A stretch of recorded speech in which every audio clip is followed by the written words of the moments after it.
masih membahas soal berita, ya mungkin bisa disebut berita duka kali ya, dengan adanya kasus penculikan, diduga diculik anaknya dari Mindo Rosalina Manulang.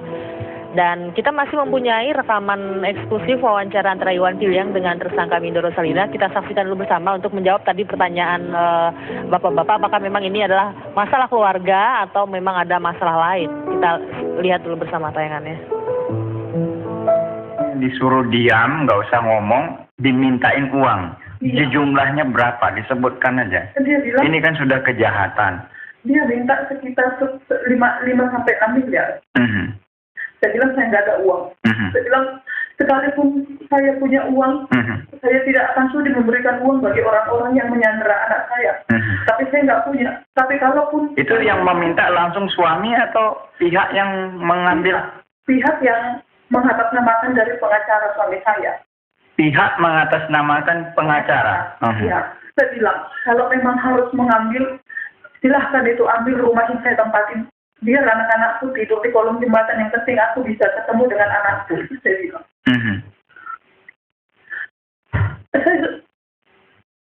Saya melihat anak. Saya mau mati loh saya. Saya nggak bisa. Saya rindu karena saya melihat wajahnya.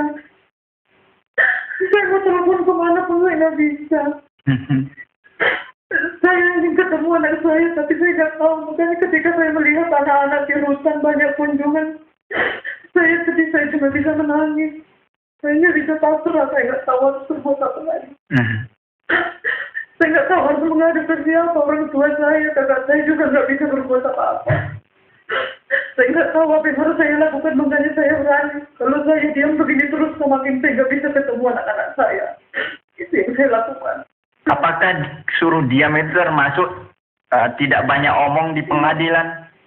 Nggak tahu saya apa hubungannya. Tapi yang pasti, dengan masalah ini semakin banyak beban yang saya tanggung. Saya harus kehilangan anak-anak saya nggak bisa, bahkan untuk mendengar suaranya pun saya tidak bisa. Keberadaan mereka pun saya nggak tahu gimana. Apa yang ingin Anda sampaikan kepada mereka? Saya hanya ingin anak-anakku datang ke Pondok Bambu, lihat mama di sini.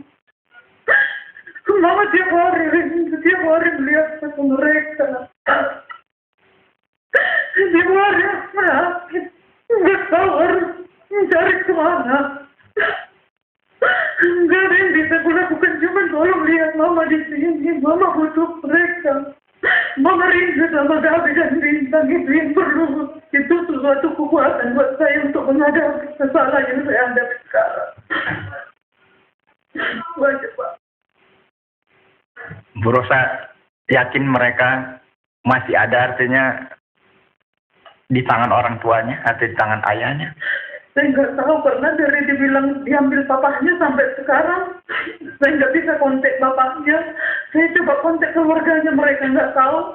Tetapi selalu dibilang itu sama bapaknya. Sampai saat ini pun tidak bisa saya pastikan anak-anak itu ada sama bapaknya, karena saya sama sekali tidak pernah ditelepon dan tidak pernah diberitahu keberadaan anak-anak saya.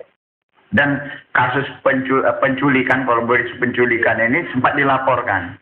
Saya sudah laporkan. Anda menuduh suami? Saya menuduh suami, tetapi karena suami itu tidak mungkin ada orang tua menculik anak, akhirnya kami ditolak. Dan terakhir udah mulai ada tangan-tangan yang mulai tidak bertanggung jawab untuk menyandera anak-anak saya ini. Makanya saya berani, saya nggak bisa diam begini. Kalau saya diam terus, semakin saya tidak bisa ketemu. Saya harus kasih tahu keberadaan saya. Itu, Pak. Artinya sekarang belum bisa dikatakan ada di suami atau di pihak lain ya. Bisa 50-50. Bisa begitu. Bisa 50-50. Iya. Targetnya membuat Anda bungkam gitu. Iya. Anda berharap pada saat pembacaan keputusan anak-anak ada? Saya berharap justru kalau bisa sebelum putusan, saya ingin membawa anak-anak saya. Biar mereka melihat saya di persidangan. Biar mereka tahu bagaimana saya dihukum. Bagaimana mamanya menjawab pertanyaan hakim dan seterusnya. Biar mereka tahu berapa tahun saya harus mendekam di penjara. Saya hanya ingin ketemu anak saya. Seberapa penting itu bagi Anda? Itu yang membuat saya bisa bertahan hidup. Kalau saya nggak bisa ketemu anak saya nggak tahu. Saya nggak kuat. Tolong diberitahu. Belum saya dikasih bertemu dengan anak saya. Cuma itu pertemuan. Cuma itu permintaan saya. Baik, ada permintaan lain? Itu aja, Pak. Terima kasih banyak, Mbak Rosa. Semoga Tuhan melindungi mereka dan Mbak Rosa. Amin. Terima kasih. Iya, tadi kita sudah lanjutkan kembali tadi wawancara khusus Iwan Piliang dengan Mindoro Salina Manulang. Nah, tadi beberapa kali pertama dikatakan ya 50-50, dia yakin itu yang mengambil adalah suaminya. Tapi kemudian diragukan, ada orang lain yang minta uang tebusan 6 miliar, Bang. Coba kita identifikasi omongan, komunikasi dia sama Indra sejak Oke. awal. Ini bukan proses baru. Sudah beberapa bulan, anak ini diambil. Ya kan? Diambil, bukan, makanya nggak bisa masuk ke kategori penculikan karena tahu. Nah kemudian, yang menghubungi dia adalah pengacara suaminya. Ya kan? Ini adalah proses perceraian. Nah ini jadi kalau saya sebetulnya gampang aja.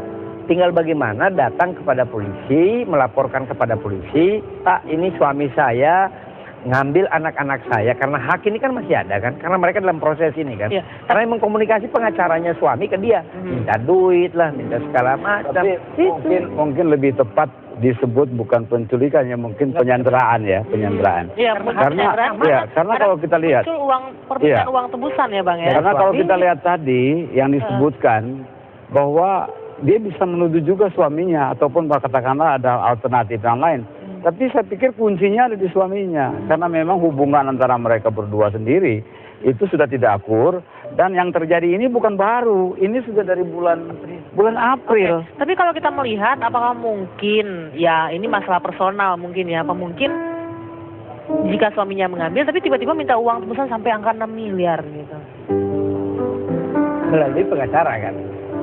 Ya, melalui apapun pengacara. itu. Nah, ngelihat soal 6 miliar namanya juga bluffing kan.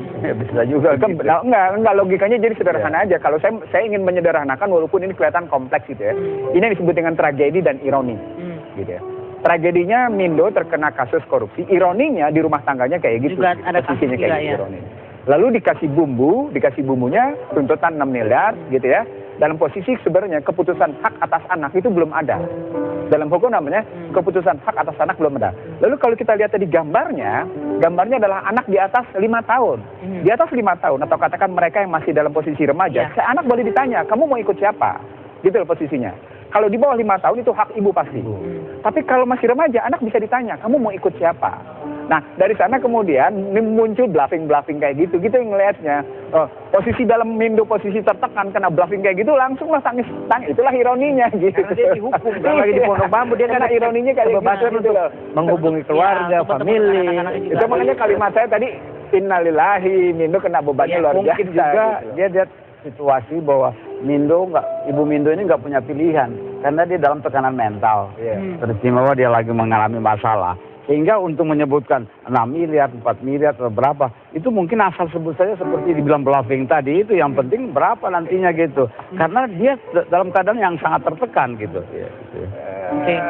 Nah, poinnya adalah, mari pertegas dulu. Tadi Yoris benar di sini. Ya.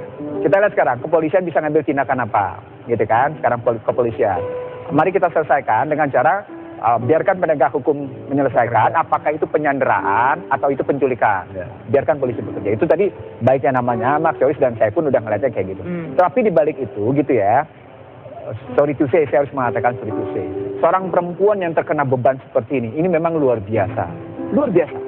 Sampai dia tangis kayak gitu karena bebannya tinggi. Ya. Nah, untuk meringankan bebannya, ya sekarang adalah kemudian sifat kemanusiaan dari kepolisian diselesaikan. Daripada ditolak. Kan tadi Jakarta Barat katanya menolak. Nah, sekarang mari kita selesaikan. Jadi malam ini mungkin kita boleh bicara ke penegak kepolisian lah, ngambil sikap kepolisian proaktif untuk menyelesaikan ini. Gitu. Oke, jadi ini murni masalah keluarga mungkin ya, Bang ya. Kalau kita lihat ya, mudah-mudahan.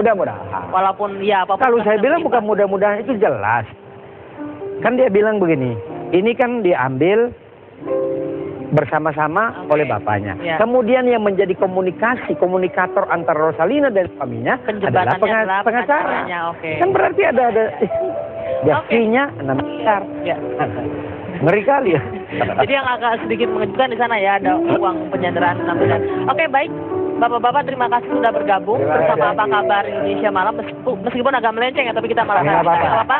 Mungkin di pertemuan selanjutnya kita akan membahas masalah reshuffle. Oke. Kalau besok nanti melenceng-melenceng lagi nggak apa-apa. Kalau ada reshuffle beneran ya geser lagi. Nah, kalau melencengnya soal reshuffle nggak jadi dibahas kayaknya Bang Mes. Oke, Bang Mes terima kasih sudah bergabung sama-sama, malam ini. Bang Terima Yoris kasih dan banyak. Mas Isan, terima kasih Terima kasih, banyak. Anggi. Iya, Apa Kabar Indonesia Malam masih akan kembali untuk Anda. Usai jeda sesaat lagi. Tetaplah bersama kami.